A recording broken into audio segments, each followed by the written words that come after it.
नमस्कार। आज ना हम एक सफर पर चलेंगे, समय में पीछे। राजस्थान की धरती के नीचे दबे एक बहुत पुराने राज को खोलेंगे। जी हाँ, हम बात करने वाले हैं आहड़ बनास सभ्यता की। एक ऐसी सभ्यता जो हजारों साल पहले यहाँ मौजूद थी। तो जरा सोचिए, जिस जमीन पर आज हम चलते हैं उसके ठीक नीचे क्या क्या हो सकता है। मतलब इतिहास की न जाने कितनी ही कहानियां दबी पड़ी होंगी, है ना। बस इंतजार कर रही हैं कि कोई उन्हें खोज निकाले। तो इन्हीं सवालों का एक बहुत ही दिलचस्प जवाब है आहड़ बनास संस्कृति। ये एक ताम्रपाषाण युग की सभ्यता थी।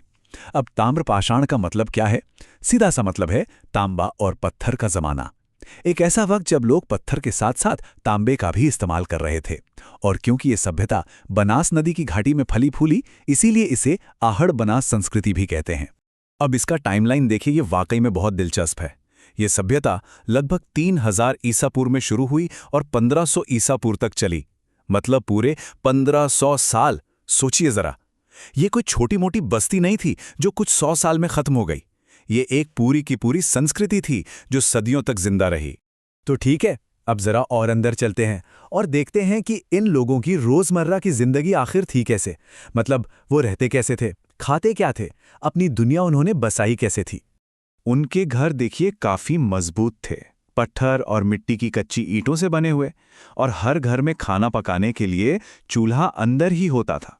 ये छोटी छोटी बातें ही तो बताती हैं कि वो कितने व्यवस्थित और कह सकते हैं एक सोचे समझे समाज का हिस्सा थे। और पता है, इससे भी कमाल की बात क्या है? कुछ घरों में तो एक नहीं बल्कि कई कई कमरे मिले हैं। इससे साफ पता चलता है कि उनका जीवन बस किसी तरह गुजारा करने वाला नहीं था। नहीं, वो लोग एक काफी विकसित और संगठित तरीके से जी रहे थे। अच्छा, तो सवाल उठता है कि इनका गुजारा कैसे चलता था, इनकी इकोनॉमी का आधार क्या था? तो देखिए, मुख्य रूप से दो चीजें थीं, खेती और पशुपालन। वो गेहूं, जौ जैसी फसलें उगाते थे और गाय, बैल, बकरी ये सब जानवर पालते थे। हाँ, इसके अलावा जरूरत पड़ने पर शिकार और मछली पकड़ना भी चलता था।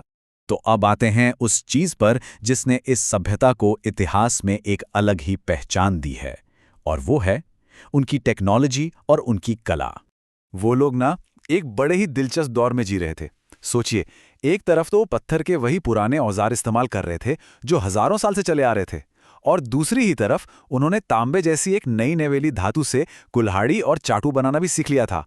ये पुरानी और नई टेक्नोलॉजी का एक जबरदस्त मिक्सचर था। लेकिन सुनिए, उनकी असली जीनियसगिरी सिर्फ तांबे के औजार बनाने में नहीं थी। नहीं, बिल्कुल नहीं। उनकी असली मास्टरी तो उस प्रोसेस में थी जिससे वो कच्ची धातु से तांबा बनाते थे। और वो प्रोसेस है कॉपर स्मेल्टिंग, यानी तांबा गलाना। यही तो इस सभ्यता की सबसे बड़ी पहचान है। उन्हें ये तकनीक पता थी कि अयस्क से, मतलब रॉ मटेरियल से शुद्ध तांबा कैसे निकालना है, और इसके लिए उन्होंने खास भट्टियां तक बनाई थीं। उस जमाने के हिसाब से ये एक बहुत बहुत बड़ी टेक्नोलॉजिकल अचीवमेंट थी। आग पर इनकी जो पकड़ थी ना, वो सिर्फ धातु तक ही नहीं रुकी। इसी आग का इस्तेमाल करके वो मिट्टी के कुछ ऐसे शानदार बर्तन बनाते थे कि आज वो उनकी कला की पहचान बन गए हैं। इन्हें कहते हैं ब्लैक एंड रेड वेयर, मतलब काले और लाल रंग की मिट्टी के बर्तन। इनका स्टाइल बड़ा अनोखा था। बाहर से काले और अंदर से लाल, और ऊपर से सफेद रंग से सुंदर सुंदर ज्योमेट्रिक डिजाइन बने होते थे। वाकई उनकी कला का एक बेहतरीन नमूना। तो अब सवाल ये उठता है कि आखिर में इस सब का मतलब क्या है? हम आहड़ बनास संस्कृति को प्राचीन भारत के इतिहास में कहाँ फिट करें? अब जरा इस टेबल को देखिए, ये हमें एक बढ़िया पर्सपेक्टिव देती है। आहड़ बनास सभ्यता उसी समय थी जब बहुत बड़ी हड़प्पा सभ्यता अपने पीक पर थी। लेकिन, और ये बहुत जरूरी बात है, ये हड़प्पा से बिल्कुल अलग एक अपनी पहचान वाली आजाद संस्कृति थी, और इनकी मुख्य तकनीक थी तांबा गलाना। तो मुद्दे की बात क्या है? ये सभ्यता क्यों इतनी जरूरी है? पहली बात, ये राजस्थान में धातु युग की शुरुआत थी। दूसरी, इसने दिखाया कि कैसे लोग अब परमानेंट बस्तियां बसाकर रह रहे थे।